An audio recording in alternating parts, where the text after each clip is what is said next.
grabe yung kanyang pagiging servant. Nag-serve siya kay Sarah. Sumusunod siya sa lahat. Ngunit nung ipinaglihin niya, amen, hallelujah, si Ismael, mga kapatid, nagkaroon siya ng gospel spirit. Dahil alam niya, si Sarah hindi naman. Take note mga kapatid, kapag binlas tayo ng Panginoon, kapag nagyabang tayo, mayroong, amen, Ismael, mayroong sisilang ulit na Isaac. Amen. Yung pagpapala na sa iyo magiging Ismael. Amen. Yung pagpapala na dapat ay ating magiging first para sa atin. Dahil mayroong ibang pagpapalain ng Diyos. Pero yung blessing natin, amen, ginamit natin para sa kabutihan ng Panginoon, patuloy ito na pagpapalain ng Diyos. Hinahanap lang ng Diyos yung pagpapakumbala. Napakahalaga mga kapatid ng buhay ni Abraham. In the book of Bible. Amen. Hallelujah. Dahil he felt hard times mga kapatid. Amen. At doon niya, mga kapatid, nakita yung sarili na I am not, amen, invisible. I am just, sabi niya mga kapatid, hallelujah, a human. Napil niya mga kapatid na siya isang tao. Amen, na pinalaya. Mula doon mga kapatid sa kanyang trono. Amen.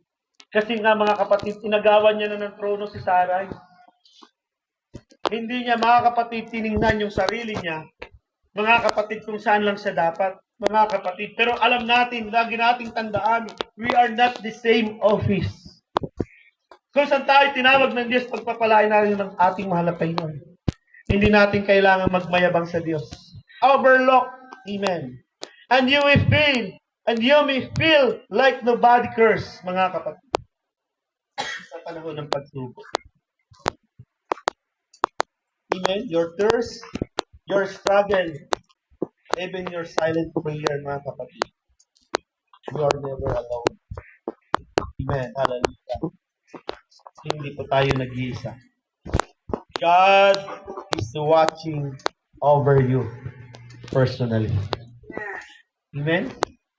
Hallelujah. Pero tayo, ginagawa natin, mga kapatid, we are watching, mga kapatid, over our cellphone. Amen? Hallelujah.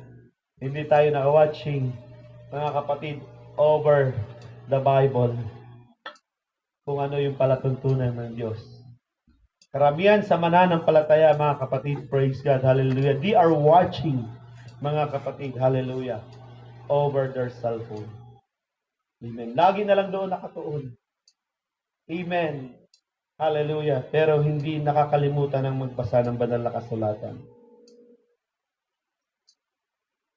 Kaya ang gagawin ng Diyos, ipo-pursue niya. Amen. Yung kanyang plan. Amen. The God who says is also the God who cares. Amen.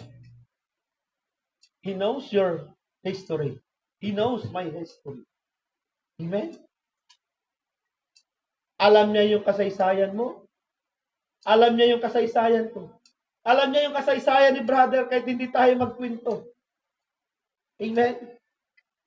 Masakit man yan o mapait. Masaya man yan o maganda. Amen. History, mga kapatid. Alam ng Diyos yan. Amen. Hallelujah. And most of all, mga kapatid, He knows your future. Alam ng Diyos ang kinabukasan mo. Amen. Hallelujah. He spoke life to Hagar, mga kapatid, and He will speak hope